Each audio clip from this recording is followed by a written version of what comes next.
મકર સંક્રાંતિના પવિત્ર તહેવારો નિમિત્તે ગાય માતાના ઘાસચારા માટે તેમજ ઉત્તરાયણના પતંગના દોરના હિસાબે ઘાયલ થયેલા પક્ષીઓની સારવાર માટેનું કેમ્પનું આયોજન હીરાદીપ ચેરિટેબલ ટ્રસ્ટ જૂનાગઢ દ્વારા કરવામાં આવ્યું હતું।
ओके હું શીતલ જોશી, હીરાદીપ ચેરિટેબલ ટ્રસ્ટ।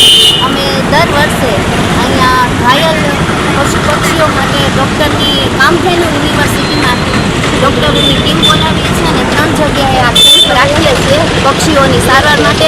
અને આમાં પશુ પણ આવે છે જે પતંગના દોરાથી ઘાયલ થયેલા હોય છે અથવા વાહન હડફટે હોય છે, એ પણ આવે છે આમાં પશુઓ અને અમારી આગળ કમ્પ્લેન। એટલે અમે અમારી આ ડૉક્ટરોની ટીમ જઈ અને સારવાર કરે છે અને પક્ષીઓને ઘાયલ થયા હોય તેને અહીંયા લઈ આવી અમે સારવાર કરીએ છીએ અને અમારી આ સેવાકીય પ્રવૃત્તિ